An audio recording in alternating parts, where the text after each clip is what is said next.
Hey guys, welcome back to explore on wheel. मेरा नाम है Amit. Welcome back to the another video. तो जी हम लोग जाने वाले हैं अभी रात को 9 बजे गोवर्धन जी की फेरी के लिए। तो अभी हम लोग हैं वृंदावन और यहाँ से निकल रहे हैं अपनी चिमनी के ऊपर गोवर्धन जी, और कोशिश करते हैं कि गाड़ी से ही अगर परिक्रमा कर पाए तो, क्योंकि रात को 9-10 बजे के बाद वैसे अलाउ कर देते हैं, लेकिन कुछ अगर ज़्यादा भीड़ होती है तो कभी कभी अलाउ नहीं करते हैं। तो वो वहीं पे जाके पता लगेगा कि क्या कुछ और साधन वहाँ से ई रिक्शा या ऑटो करना पड़ेगा या गाड़ी से हम लोग कर पाएंगे नहीं कर पाएंगे। तो चलिए चलते हैं और आपको परिक्रमा का पूरा रूट समझाता हूँ और सारी इन्फॉर्मेशन इसमें प्रोवाइड करता हूँ। जी, हम लोग निकले थे गोवर्धन पर्वत की फेरी लगाने के लिए, लेकिन किसे पता था भगवान जो चाहता है वही होता है। और हम लोग जैसे ही पहुंचते हैं गोवर्धन जी, हमें पता लगता है कि वहां पे राजस्थान के जो न्यूली इलेक्टेड सीएम है वो आए हुए हैं। और जो फेरी है ना, वो गाड़ी और ई रिक्शा से बंद की हुई है, केवल आप पैदल कर सकते हो। और भाई साहब, ये खबर सुन के ना बड़ा दुख सा हुआ था, क्योंकि हमारे पास था जो टाइम की बड़ी कमी थी और हमारे पास लिमिटेड डेज ही थे इस ट्रिप को पूरा करने के लिए। और मुझे नहीं लगता था कि मैं नेक्स्ट टाइम दोबारा कर भी पाऊंगा। और इसी वजह से ये लाल बत्ती की गाड़ी जो देख रहे हो ना, ये भी राजस्थान वाली इसीलिए घूम रही थी। तो जी गोवर्धन की फेरी तो आज तो नहीं हो पाएगी, अब कल देखते हैं होगी कि नहीं होगी। अभी तो मुख्यमंत्री साहब आए हुए हैं राजस्थान के नए, जो भजन लाल शर्मा है, और उनका वीआईपी कल्चर स्टार्ट हो गया आते ही। और पूरी फेरी वगैरह सब बंद करी हुई है, ना गाड़ियों को जाने दे रहे हैं ना ई रिक्शा को जाने दे रहे हैं। गाड़ियों का मैंने पता करा है, गाड़ियाँ जा सकती है, पापा सीट बेल्ट लगाना, गाड़ियाँ जा सकती है, बट पंडितों को लेना पड़ता है साथ में। और पंडित 500-700 रुपये लेगा, और फिर हर मंदिर के ऊपर भी वो आपको लुटवाता है कि भैया यहाँ पे इतने चढ़ाओ, यहाँ पे ऐसा चढ़ावा करो। तो वो सीन है, तो वो तो नहीं हो पाएगा। देखते हैं, कल वापस ट्राई करेंगे, मे बी आना करेंगे, कल का टाइम देखते हैं अपने अकॉर्डिंग, और फिर देखते हैं। अभी तो चलते हैं वापस वृंदावन। 500 रुपये लूंगा, 1 घंटे में आपको पूरा परिक्रमा कराऊं, दर्शन कराऊं सर। आप क्या दोगे? पंडित जी देखो, हमें करनी परिक्रमा खाली ना, तो किसी मंदिर में करना, कुछ नहीं करना, आपको गाड़ी में बैठा दूंगे, यहीं लगे परिक्रमा करा दो बस, कहीं नहीं करना है। 300 रुपये दे दो। 200 रुपये 250 लेना है, चलो बाबा, आज में कुछ पुलिस खर्चा लगता है, कुछ हमको मिलता है। 250 दे देंगे, 250 दे देंगे। तो बाबूजी पीछे बैठा। तो जी दीपक जी है अपने साथ, जो आज हमें अपनी गाड़ी में ही परिक्रमा कराएंगे। वैसे यहाँ पे अलाउ करते नहीं है ना, तो क्या रीजन है पंडित जी? पहले तो हो जाती थी भीड़ या क्या? ट्रैफिक कंट्रोल की वजह से। तो चलिए चलते हैं, पापा को पीछे शिफ्ट कर दिया है थोड़ा सा, 1-आधा-पौने घंटे की बात है, और करते हैं परिक्रमा। तो जी हमारी परिक्रमा होगी स्टार्ट। अब आप लोग से एक बार सब लोग हाथ जोड़ो, ध्यान दो, कामना विचार, अपना नाम लो, अपने अपने माता पिता को नाम लो, स्त्रियां अपने पति को नाम ले, गोत्र को चारण करो, मनी मन कामना विचारो। आप जाने, ठाकुर जी जाने, संसार के मालिक है, जो सबको देते हैं वो आपको देंगे। नमो ब्रह्मदेवाय को ब्राह्मण हिताय च जगत पिताय कृष्णाय गोविंदाय नमो नमः। सब मिलकर बोलो गोवर्धन। गोवर्धन मुझे पकड़ा दो। नहीं कोई चलिए आप बोलो गोवर्धन। गिरिराज जी, गंगा जी, राधा कृष्ण, मनोकामना में, घर की सुख शांति में, रोजी रोजगार में, सब परिवार के आनंद में, निरोगी काया में, यात्रा परिक्रमा, दर्शन पूजन, सेवा स्वीकार करें, हमारी मनोकामना पूर्ण करें। राधा कृष्णम राधा कृष्णम राधा कृष्णम समर्पयामि। अब आप यहाँ के बारे में सुने और समझे। ओरिजिनल जो गिरिराज पर्वत है, ऐसे 10 किलोमीटर लंबा पहाड़ है। पर्वत के मध्य स्थल में गोवर्धन गिरिराज जी का मुख्य मंदिर है। ये पहला गांव है आनौर, आगे आएगा पूछरी, जतीपुरा, राधाकुंड, 4 गांव में जो पर्वत की साइड में बसे हुए हैं। हम लोग जब बस्ती से बाहर जाते तब हमको गिरिराज पर्वत देखने को मिलता है। राइट में ये बलराम जी का सकटसर कुंड है। यहाँ पर बलराम जी ने पर्वत पर बैठ करके कृष्ण भगवान के महाराज को छिप करके देखा है। कृष्ण भगवान से उम्र में बड़े थे, इसलिए छिप करके भेष बदल के शेर के रूप में देखा है। एक बार सब लोग हाथ जोड़ के बोले बलराम जी महाराज की जय। अब आप सुने गिरिराज पर्वत की उत्पत्ति। ये मैदानी क्षेत्र है, यहाँ पे गिरिराज पर्वत कहाँ से आया, क्यों घट रहा है। काशी बनारस के पुलस्त मुनि हुए, उनको भजन ध्यान करने के लिए गुफाओं की कंदराओं की आवश्यकता होती है।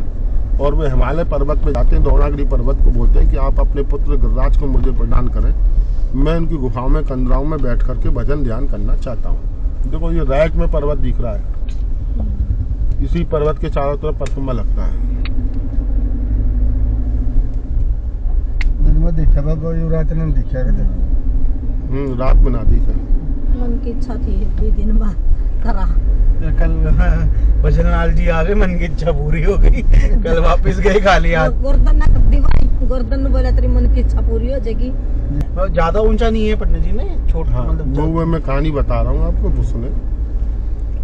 गिरिराज पर्वत की उत्पत्ति है मैदानी क्षेत्र। यहाँ पर्वत कहाँ से आया, क्यों घट रहा है, काशी बनारस के पुलस्त मुनि हुए हैं, उनको भजन ध्यान करने के लिए गुफाओं की कंदराओं की आवश्यकता होती है और वे हिमालय पर्वत पर जाते हैं। द्रोणागिरी पर्वत को बोलते हैं कि आप अपने पुत्र गिरिराज को मुझे प्रदान करें, मैं उनकी गुफाओं में कंदराओं में बैठ करके भजन ध्यान करना चाहता हूँ। द्रोणागिरी ने सोचा कि मुनिवर का उपदेश अच्छा भजन ध्यान करना चाहते हैं, इसलिए उन्होंने मना नहीं किया। अपने पुत्र गिरिराज को आज्ञा दी कि आप इनके साथ में जाकर के इनकी तपस्या करने में मदद करें। गिरिराज जी ने भी मना नहीं किया, पिता की आज्ञा मान करके मुनिवर से बोले, मुनिवर मैं आपके साथ चलने को तैयार हूँ, लेकिन मेरी एक शर्त है, यहाँ से ले जाने के बाद जहाँ कहीं भी मुझे एक बार विराजमान कर दो, उसके बाद मैं आपके साथ आगे नहीं जाऊँगा।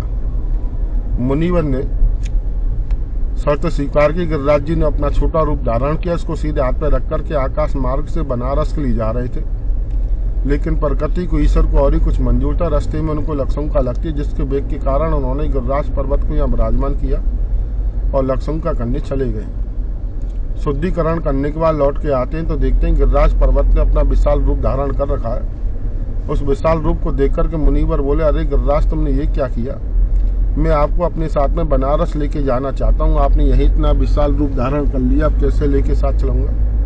गिरिराज जी बोले, मुनिवर अपनी शर्त ध्यान करें, उस शर्त के अनुसार जहाँ कहीं भी मुझे एक बार विराजमान कर दोगे, उसके बाद मैं आपके साथ आगे नहीं जाऊँगा। मुनिवर ने काफ़ी विनती की, प्रार्थना की और समझाया कि मेरा उपदेश आपको अपने साथ बनारस लेके जाना था, यहाँ तो कारण बस बैठाया है। फिर भी गिरिराज जी ने उनकी एक न मानी।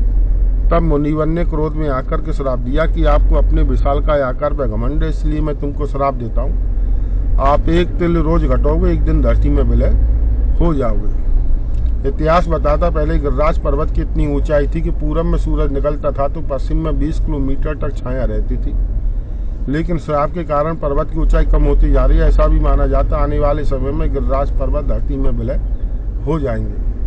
तब गिरिराज जी को पश्चाताप हुआ, उन्होंने मुनिवर से गलती माफी मांगी।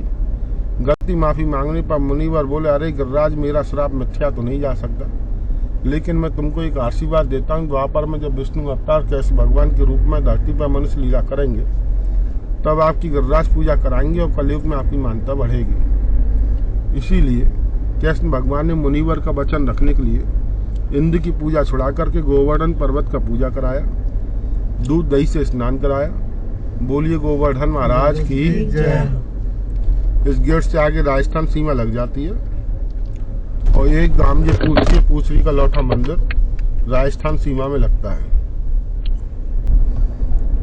आगे स्थान आएगा पूछरी का लौठा, जो कृष्ण भगवान के सखा थे। कृष्ण भगवान के साथ में यहाँ गाय चराने के लिए आते थे। एक दिन यहाँ भोजन करके सोते रह गए, दूसरे दिन आकर के कृष्ण भगवान ने उनको जगाया और कहा, अरे मधुमंगल जी, आप यहाँ चैन से सो रहे, हम आपको ढूंढा ढूंढे। मधुमंगल जी बोले, कन्हैया मोह तो भोजन करके ऐसा आलस आया कि तन को होश ना रहे हो। तब कृष्ण भगवान कहते हैं, आप वृद्ध, आप यहीं विराजो, आपको अडौटा दूध और भोजन पानी यहीं मिले। कलयुग में जो भक्तगण में जैसी भावना से परिक्रमा लगावे, तैसा फल आप उनको देवे। तभी से मधुमंगल जी यहाँ विराजमान है। गिरिराज पर्वत की यहाँ पे राइट में गिरिराज पर्वत की यहाँ पे लास्ट सीमा मानी जाती है, जिसको पूछ बोला जाता है। पूछ से बना पूछरी लाठी लेकर ग्वाला के रूप में बैठे, लाठी से बना लौठा, और उनका बाद में नाम पड़ा पूछरी का लौठा। यहाँ पर कृष्ण भगवान के समय के 2 प्राचीन कुंड है, नवल कुंड, अप्सरा कुंड। जब इंद्र देवता गोवर्धन पूजा करने के लिए आए थे, तब उनके साथ में गंधर्व देवता और अप्सराएं आई थी। उन्होंने यहाँ पर आकर के गोवर्धन पूजा करने से पहले स्नान किया है। एक तरफ गंधर्व देवताओं ने स्नान किया, उसको नवल कुंड बोला जाता है। दूसरी तरफ अप्सराओं ने स्नान किया, उसको अप्सरा कुंड बोला जाता है। ये आपके सामने जो नवल कुंड है, इसमें गंधर्व देवताओं ने स्नान किया है। आगे अप्सरा कुंड, उसमें अप्सराओं ने स्नान किया है। ये सामने अप्सरा कुंड है। एक बार सब लोग हाथ जोड़ के बोलो नवल अप्सरा कुंड की जय। ये राइट में मंदिर है लौठा जी का। एक बार हाथ जोड़ के बोलो लौठा जी महाराज की। जय। अब आप सुने गिरिराज जी की महिमा। पहले ब्रजमंडल में इंद्र देवता की पूजा होती थी, तो नंद बाबा ने सभी ब्रजवासियों को हुक्म किया कि सभी लोग अपने अपने घरों में मीठा नमकीन प्रसाद बनाएं। कल हमको इंद्र देवता का पूजा करना है। यशोदा मैया भी अपनी रसोई घर में प्रसाद बना रही थी। तब कैसे भगवान यशोदा मैया के पास आए और यशोदा मैया से बोले, मैया मैया आज हमारे घर में पकवान क्यों बन रहे हैं? यशोदा मैया बोली, लाला करेंगे, हम लोग इंद्र देवता की पूजा करते जय जय करते उसकी तैयारी में पकवान बना रहे हैं। कृष्ण भगवान बकर के नंद बाबा के पास गए और नंद बाबा से बोले, बाबा बाबा हम लोग इंद्र की पूजा क्यों करते हैं? नंद बाबा बोले, लाला कन्हैया, इंद्र देवता हमारे लिए समय समय पर बरसात करते हैं, जिससे पशुओं के लिए चारा और हमारे लिए अन्न उत्पन्न होता है। अगर हम पूजा नहीं करेंगे तो ना पशुओं के लिए चारा होगा ना हमारे लिए अन्न उत्पन्न होगा। तब कैसे भगवान सोच समझ करके बोले, ये तो इंद्र देवता की ड्यूटी है, दिन करना रात करना बरसात करना धूप निकालना। ये सब अगर वह पूजा करने से करते हैं तो ये उनका घमंड है, और घमंडी देवता की पूजा करना दोष होता है। इससे बढ़िया आप गोवर्धन पर्वत की पूजा करें, जो आपकी तन मन धन से रक्षा करेंगे, आपकी हर मनोकामना को पूर्ण करेंगे। फिर भी नंद बाबा की समझ में नहीं आता है। तब कैसे भगवान पूछते, आप इतने दिनों से इंद्र देवता की पूजा कर रहे हो, क्या आपने इंद्र देवता को आज तक देखा है? नंद बाबा बोले, लाला कन्हैया, पूजा तो हम वर्षों से कर रहे हैं, लेकिन इंद्र देवता को आज तक हमने किसी ने नहीं देखा। तब कैसे भगवान कहते हैं, अगर आप मेरे कहने पर इंद्र की पूजा छोड़ के गोवर्धन पर्वत का पूजा करोगे तो मैं आपको आश्वासन देता हूँ, साक्षात गिरिराज जी आपको दर्शन देंगे, आपकी हर मनोकामना को पूर्ण कराएंगे। दर्शन करने के लालसा में नंद बाबा तैयार हो गए। उन्होंने दूसरे दिन इंद्र की पूजा छोड़ के गोवर्धन पर्वत का पूजा किया, दूध दही से स्नान कराया, और स्नान कराने के उपरांत अपने अपने घरों से जो मीठा नमकीन प्रसाद लेकर के आए थे सबका भोग लगाया। उस समय जो मीठा नमकीन प्रसाद था 56 तरह के नग थे। तभी से गिरिराज जी का 56 भोग लगाया जाता है। एक रूप पे पुजत रहे, दूजो रहो पुजाए, श्रेष्ठ भुजा फैलाए, क्यों मांग मांग के खाए। इधर तो कैसे भगवान कह रहे हैं, गोवर्धन महाराज इनकी पूजा करो। दूसरे स्वरूप में स्वयं खड़े होकर के पुज रहे, लाओ ब्रजवासी मुझे खिलाओ, मैं ही गिरिराज हूँ। सभी ब्रजवासी जन बड़े खुश होते हैं, खुश होकर के अपना अपना प्रसाद गिरिराज जी को खिलाते हैं और बच्चा कोचा स्वयं पाते हैं। पूजा करने के उपरांत सभी लोग अपने अपने घरों पर चले जाते हैं। उधर जब इंद्र देवता को मालूम हुआ कि मेरी पूजा छोड़ के ब्रजवासियों ने किसी गोवर्धन पर्वत का पूजा किया है, तो क्रोध में आकर के मेघालयों को हुक्म किया कि ब्रज मंडल में इतनी मूसलाधार बरसात की जाए जिससे जन जीवन नष्ट हो जाए। बरसात होना शुरू होता है, काले घने बादल होते, तेज हवाएं चलती है। उस मौसम को देख करके सभी ब्रजवासी जन घबरा गए और घबरा करके कन्हैया के पास आकर के बोले, कन्हैया तुम्हारी बातों में आकर के हमने इंद्र की पूजा छोड़ो, गिरिराज पूजा किया। तासु लगे इंद्र देवता नाराज होकर के हमारे ऊपर कोई ना कोई संकट लाने वाले हैं, अब तुम ही उनके क्रोध से हमारी रक्षा करो। तब कैसे भगवान कहते हैं, आपने गिरिराज पूजा किया है, गिरिराज जी आपकी रक्षा करेंगे, आओ मेरे साथ उनसे मिलकर हम प्रार्थना करेंगे। कैसे भगवान सभी ब्रजवासी जनों को लेकर के यहाँ पर आते हैं, गिरिराज जी से प्रार्थना करते हैं और प्रार्थना करने के उपरांत सारे गिरिराज पर्वत समूह को एक साधारण वस्तु की तरह उठा करके खैर हाथ की छोटी उंगली पर धारण कर लेते हैं और धारण करके कहते हैं, सभी ब्रजवासीगण पशु पक्षी नर इस पर्वत के नीचे आ जाए। जब तक बरसात होगी तब तक स्वयं गिरिराज जी आपकी छतरी बनकर रक्षा करेंगे। बरसात होना शुरू होता है, काले घने बादल होते हैं, तेज हवाएं चलती हैं, सभी लोग पर्वत के नीचे आ जाते हैं और कुछ समय बाद यशोदा मैया कहती हैं कि थोड़ा थोड़ा सब दो सहारो गिरना पड़े मेरा गिरबल ठारा। अरे ग्वाल वालो, मेरे छोटे से बालक इतने बड़े गिरिराज पर्वत को उठा रखो, आप लोग भी अपनी अपनी लाठियों से सहारा लगाएं, कुछ तो सहायता मिलेगी। तब ग्वाल वालों ने अपनी अपनी लाठी उठाई, पर्वत में लगा करके कन्हैया से बोले, कन्हैया अब तुम आराम कर लो, हम पर्वत को साध लेंगे। कृष्ण भगवान मुस्कुरा करके बोले, तुम पर्वत को साध लोगे? कुछ ग्वालवाल लपक के बोले, हाँ क्यों नहीं साध लेंगे, तुमसे कम खाते हैं क्या? जितना चोर के माखन तुम खाते उतना हम भी खाते हैं। तब कैस भगवान ने थोड़ा सा हाथ को नीचे किया, पर्वत भी नीचे की तरफ आने लगा। इस गांव का नाम है जतीपुरा। इस गली के अंदर गुजरात के संत में महापुरुष वल्लभाचार्य जी, उन्होंने यहाँ बैठ के भजन किया है। उनकी यहाँ पर तपस्थली बनी हुई है। उनकी जो शिष्यगण आते हैं, उनकी संप्रदाय से जुड़े हुए, वह यहाँ दर्शन पूजा के लिए जाते हैं। वासियों ने पूजा किया तो उनके इंद्र के क्रोध से रक्षा की। दूसरे नंबर इंद्र देवता ने पूजा किया तो उनको अभय दान दिया। तब से लेकर अब तक उनके ऊपर कोई भी संकट नहीं आया है।